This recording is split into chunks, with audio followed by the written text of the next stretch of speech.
Hi there everyone, welcome to our last video, the second video for Unit 4 on the philosophy of sex and sexuality. For this unit we're going to be discussing Freud and Foucault, and we're going to be discussing them primarily as giving two different kinds of cases of ideology critique, right?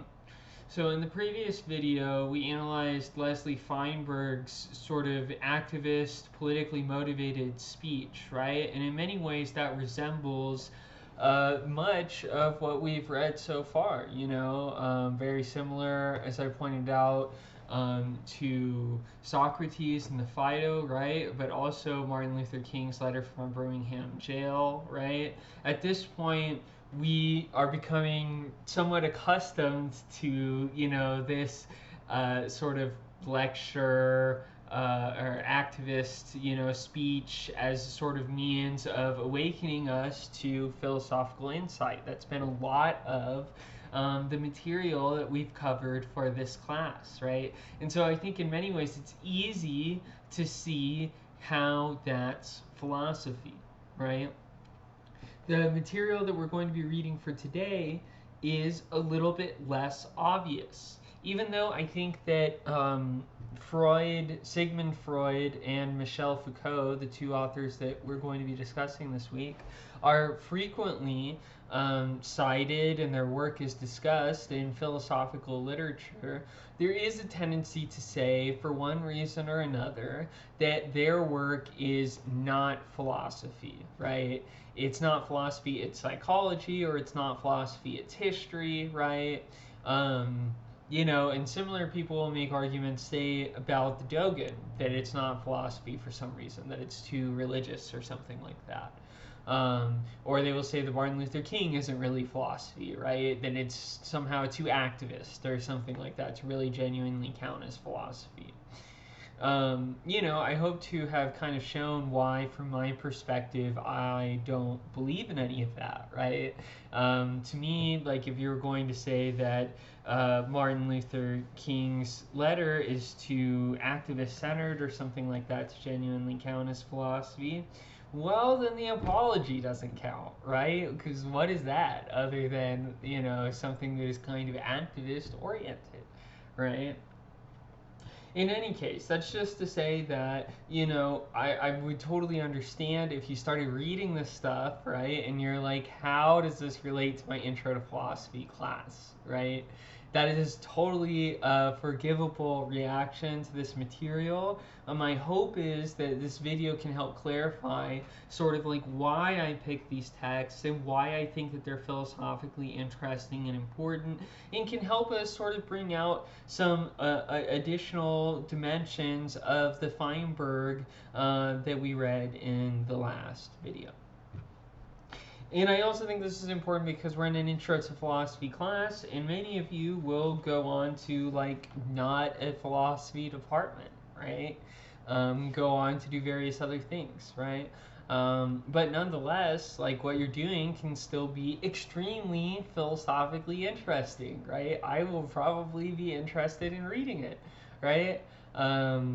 And so that's sort of one of the strengths of a philosophical approach, is that because you're concerned with really general, really fundamental questions, right? Sort of like Socrates, right? You are enthusiastic to learn from a lot of different kinds of disciplines, right? That they all can sort of have meaningful and interesting perspectives on the material that the philosopher is interested in as well, right? So that's part of why I wanted to look at these texts, right? And why I wanted to finish off the course this way is after getting like a very, very classical sort of intro to philosophy with very old sources, to now sort of get the sense of like, here's how philosophy has sort of opened up and widened out, and now is in all sorts of different departments, right, in fields of inquiry. And so I think that this gives you a little bit more of an accurate depiction of kind of like what philosophy is more like today, right? While also keeping the sort of political dimension that I think has been important to the stuff that we've read up to this point. Okay, so with that being said, let's talk about Freud. So at the top here just says Freud and Foucault on sex and sexuality, right? And the way that I'm going to try to present Freud and Foucault for today's lecture is that I want to think of them each as engaged in a kind of ideology critique, right? And they're coming at it from kind of two different angles or perspectives or methodological toolkits, right? As you might know, Sigmund Freud is a psychologist or a psychoanalyst, right? And so he's going to be looking at things sort of from the perspective of psychology. And we're going to talk more about what psychoanalysis is and so on in just a moment, right? Whereas Foucault is more of a historian, right? And so we'll be able to see in a concrete case sort of how these two different toolkits sort of let you approach a topic, namely sex and sexuality, with different sort of concepts, right? And you can see why that would be philosophically very interesting, right? Okay, but I should talk for a minute about what psychoanalysis is, right? Some of you might already be familiar with who Sigmund Freud is, and others of you might not have any idea at all, and that's perfectly okay.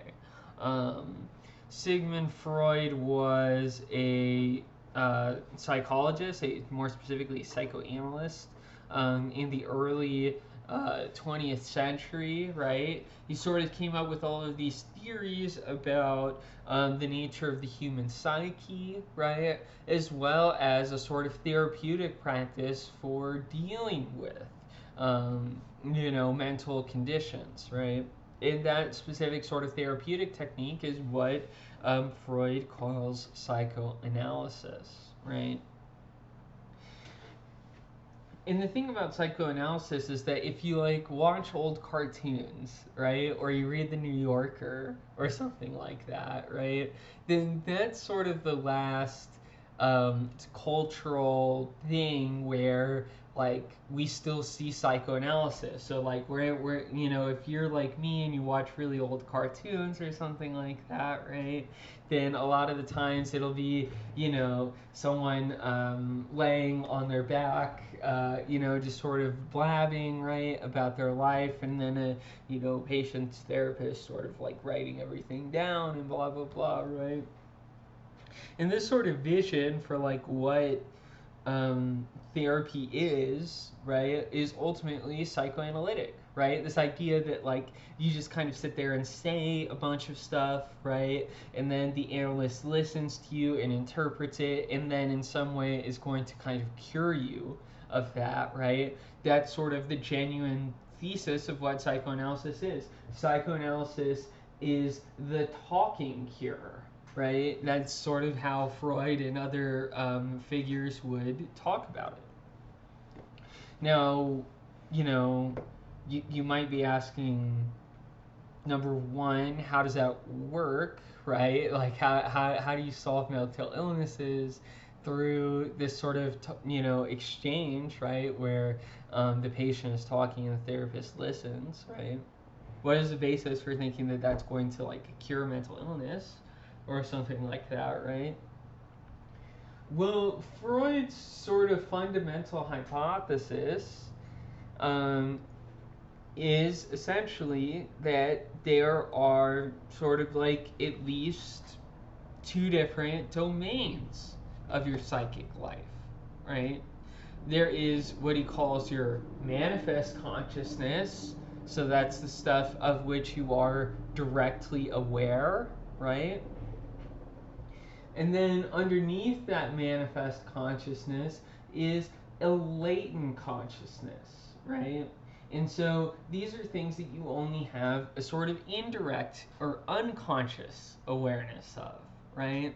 And so even though I would say that psychology in the late 20th and 21st century sort of moved away from a number of sort of traditionally Freudian hypotheses, right? what the entire discipline of psychology still keeps from Freud is this essential framework, right?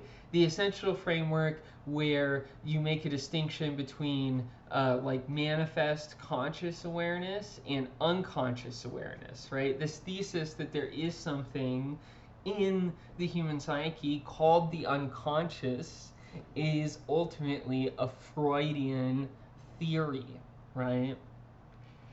And Freud, just speaking to his character, he's a sort of great Enlightenment thinker, right? And so what do I mean by that? Well, a lot of the things that we would tend to interpret as kind of just like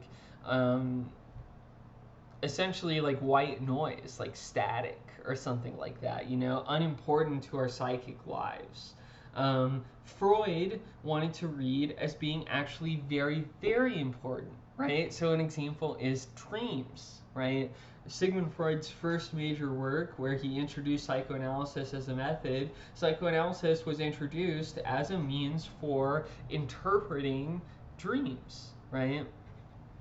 And so while, the rest of the scientific establishment was willing to sort of write off dreams as sort of like, unimportant psychical blips, essentially, what Freud hypothesized was that dreams sort of emerge from this kind of tension or compromise between the manifest dimension of your consciousness and the unconscious dimension of your awareness, right?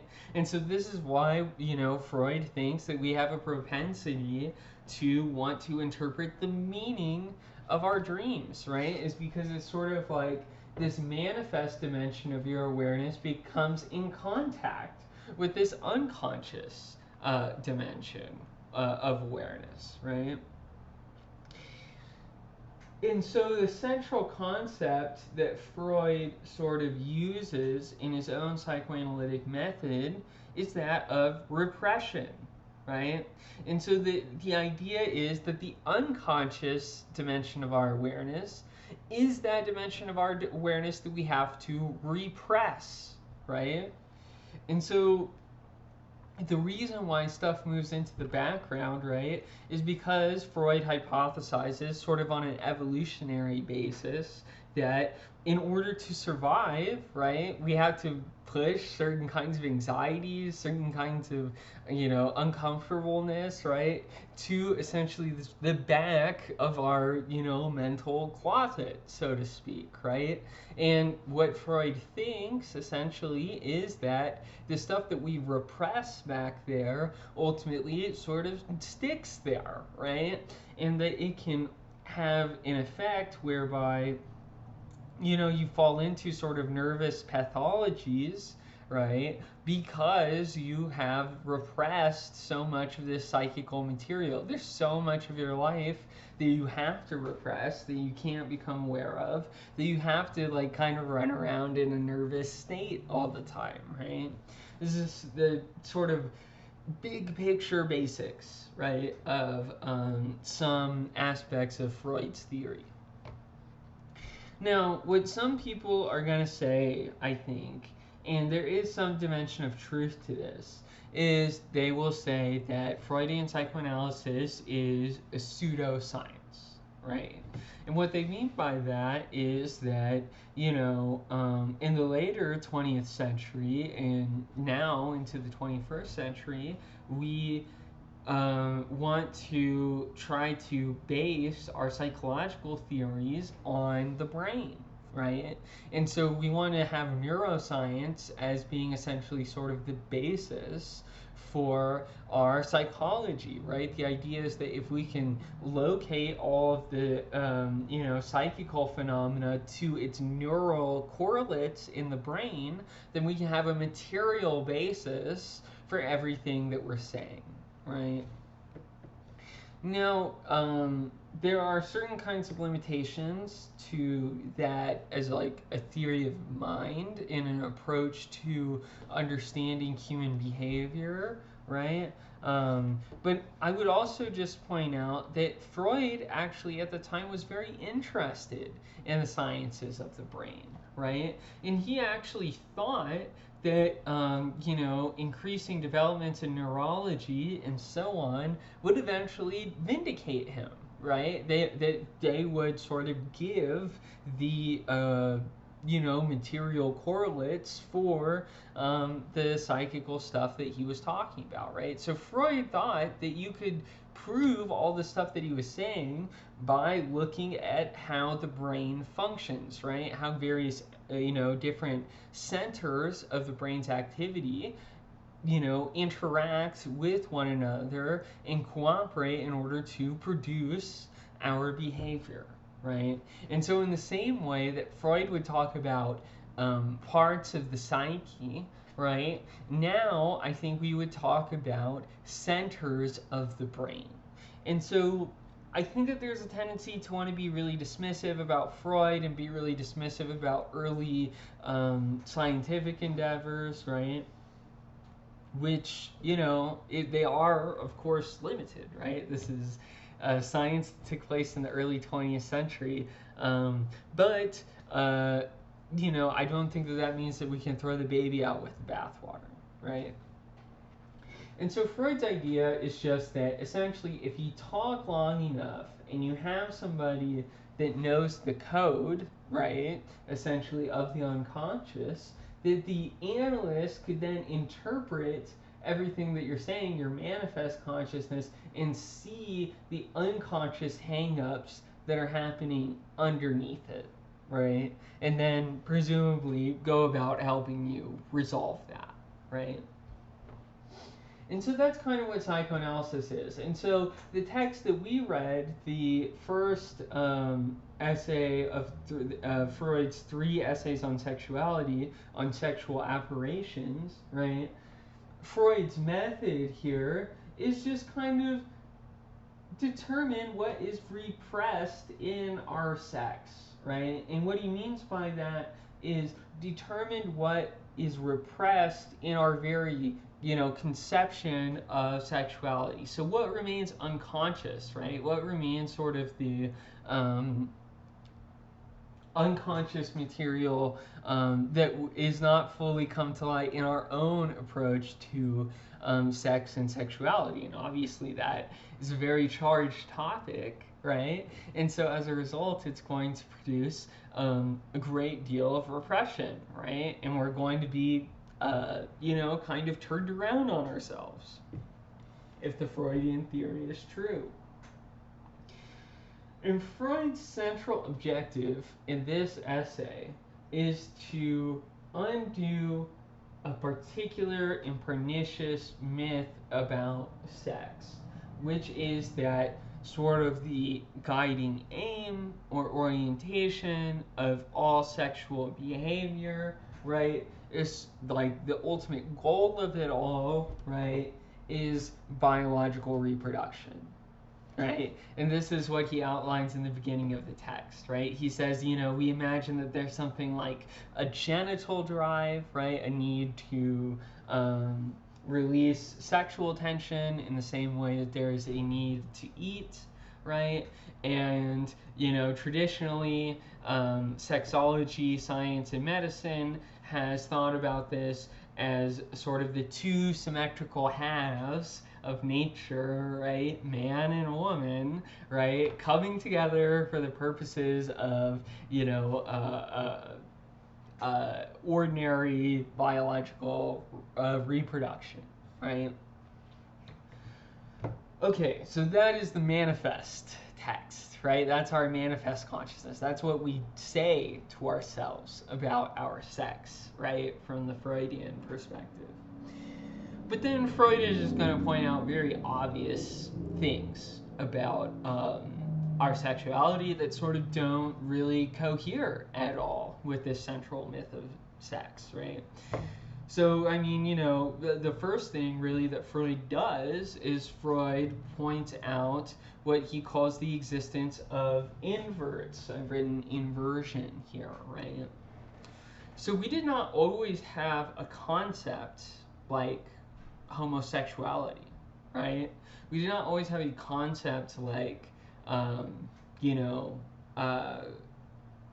Yeah. So, like, for example, if you look back at ancient Greek texts, right, there will be descriptions of what we would now call homosexual sex, right? Um, but the difference is that we think about homosexual identity, right? And we think about sexual identity, right, in such a way that you are the kind of sex you have, right? So, like in Freud's analysis, you are an invert, right, in virtue of having an inverted sexual object choice, right? So in Freud's case, he imagines a man that takes other men as their sexual object instead of women, right? And so this would be sort of a classical case of what we would consider, run-of-the-mill heterosexuality, right? But what's interesting about Freud's concepts is that Freud does not have the distinction that, like, we now have, right, between sexual object choice and sex, right? Or we might now say gender and sexuality, right?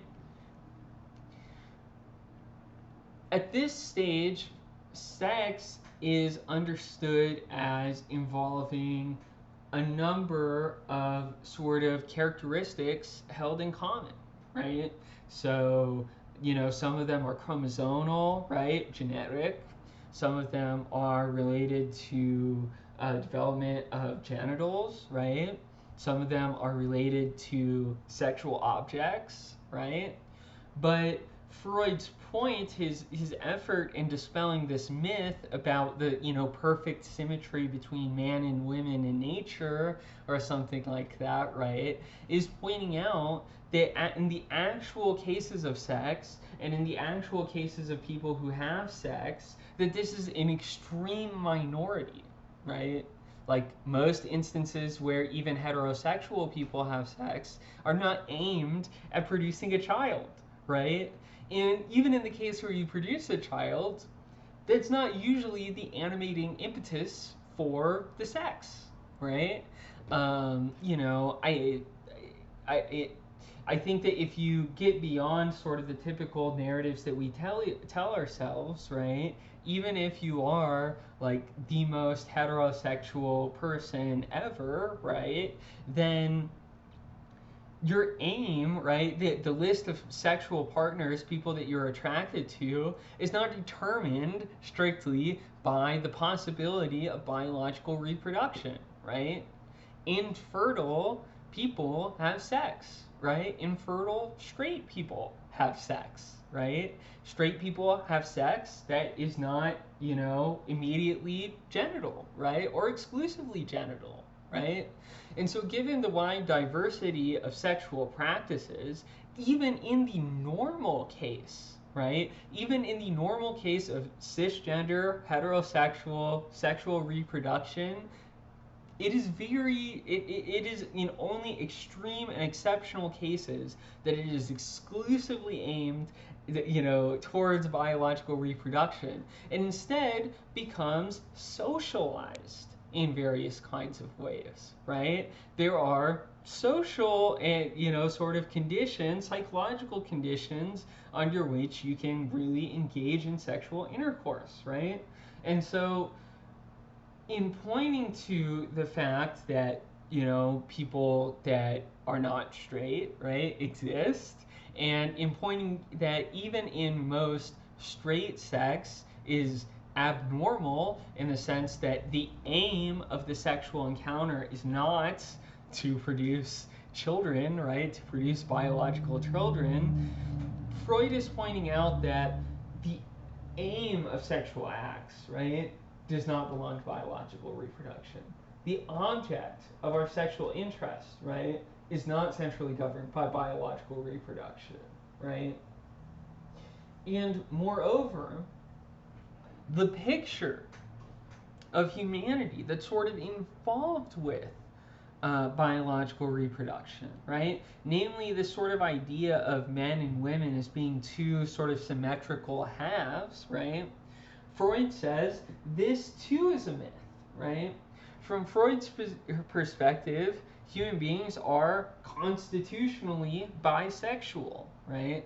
And that doesn't mean bisexual in the way that we ordinarily mean it, which means that, like, this would be a case of, I think, what he calls like moderate inversion or something like that, right? Where sometimes you will take a sexual object that, from Freud's, heterosexual perspective, that you're like not naturally oriented towards, right? Instead, what Freud means by constitutional bisexuality is closer to what we would mean by intersexuality, right? And so what does that mean? Well, if sex is really a collection of characteristics, right, then there is no guarantee that all of those characteristics are held in common, right? And that all of those characteristics, like, in every case you have like a 100%, has all of the sexual characteristics of the male sex versus having 100% of the characteristics of the female sex, right? Number one, what are those characteristics to start out with? I mean, the list is always completely indeterminate and cultural, right? But then secondly, right, when you actually look at, the reality, the truth is that most people, have various different kinds of sex characteristics, right? And that intersex people and intersex characteristics are actually quite common, right? And so here you can kind of see in this early 20th century text, right, Freud is questioning sort of the religious, I think, dogma of his day, right, that tells us, okay, here's what sexuality is about. Sexuality is about your lineage, and it's about biological reproduction, and so on, right? And Freud just sort of looks at the vast array of sexual practices, which completely outstrip, right, and are far more complicated and weird than, biological reproduction could ever explain or satisfy, right? And so he concludes with thinking about essentially how the terrain of sex and sexuality is simply far more complex than the ordinary toolkit that we use to deal with it, right? Our ordinary toolkit, is the sort of fundamental assumptions about heterosexuality as being a kind of naturalized category, right? That's normal development, and then, any sort of deviation from that script is considered abnormal, right?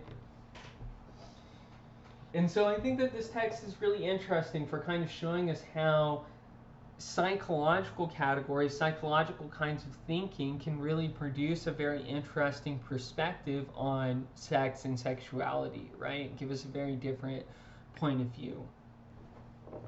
Okay, Foucault. Foucault is one of the most cited academics of all time.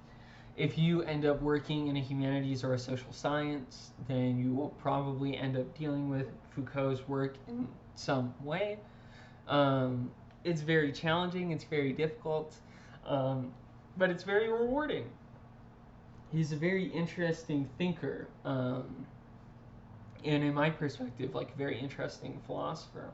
Foucault's question really is, why are we so invested in the idea that there is a truth to our sex, right?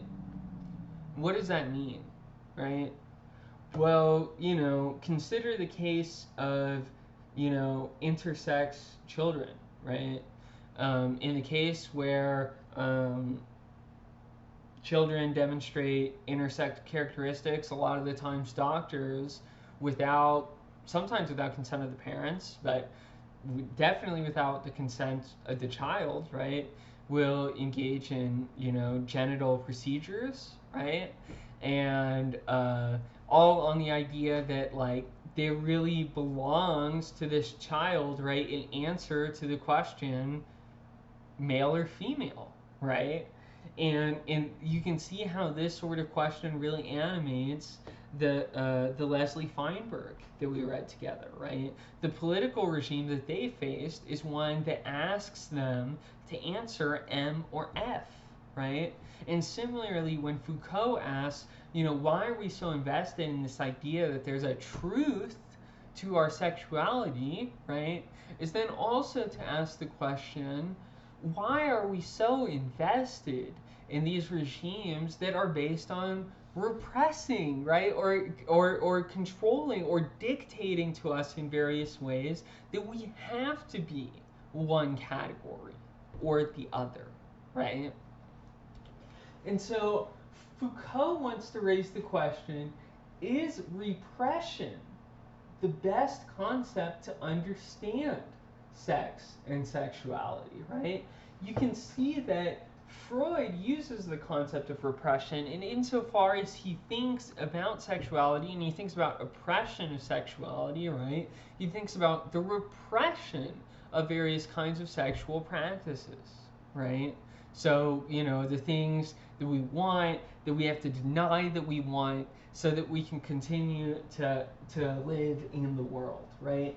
And so Foucault's question is that really the best toolkit for really understanding this phenomena, right? And one thing that Foucault thinks that this toolkit sort of prevents you from seeing is he asks, what kinds of sex and sexuality are produced today under the guise of naturalism, or you might say, or normality, right? So if it's the case that certain kinds of sexual identities, right, those that Freud referred to as inverts, that we would now, I think, say are homosexual or trans, right? Interestingly, like, the category of invert does not make the distinction between homosexuality and trans identity, right? We don't have here the neatly lined up distinction between a gender identity, right, and a sexuality. That's actually a production of the 1960s in America, right? So what kinds of sex and sexuality are produced today? And we might think of that, right, in the case of intersex children under the M or F question, right? The way in which intersex children are forced into a certain kind of unambiguous gender identity, right? Or sex identity, right? Because ultimately the question is about their sex. And so repression makes us feel like, it makes invisible, rather, the ways in which certain kinds of sexuality are propped up, right? And propagated and produced, right? And Foucault has in mind here what he would call bourgeois sexuality, right? The idea that, you have to have a normal sexuality, and we might even say now a normal sexual life, right? The sort of thing that some people track in various kinds of apps, right? And so on, reading up the latest sort of social scientific material on like how much sex is the right amount of sex and when is it the healthiest and so on, right? And so what you can see in those cases, right, is not only that other kinds of sexualities are repressed, which is true, right, but also that a certain kind of standardized, ordinary, normal sexuality is something that is promoted, right? And other kinds of sexuality are deemed abnormal by comparison to them, right? And this is just explicit in the Freud, right? Freud considers, even though he claims, and this was extremely progressive for the time, he claims that inversion is not degeneracy, right? It's not actually like, a pathology that prevents you from living your everyday life, right? But Freud nonetheless thought about these different kinds of gender identities as a pathology, right? And so Foucault is trying to get us to question the tendency to naturalize, right, these sort of categories, to treat them as if they were just given to us and not a historical decision, right, that we all sort of make together. And in that way, he wants to question, like, to what extent are the progress narratives that we tell about ourselves comforting fictions, right?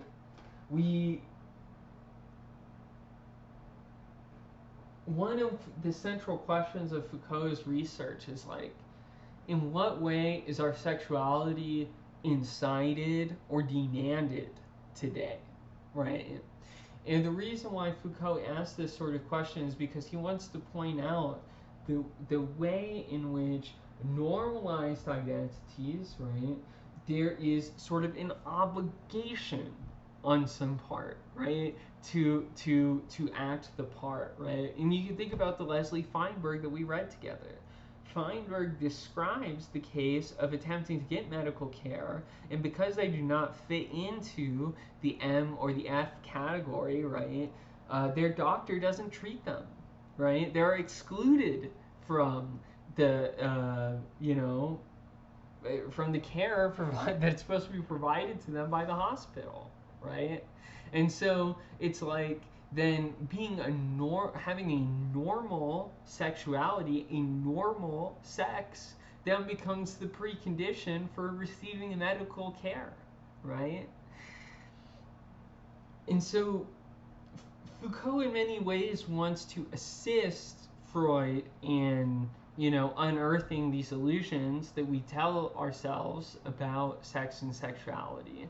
But he wants to push it one step further, right, by asking about the production of normality, right, and how that production takes place through power.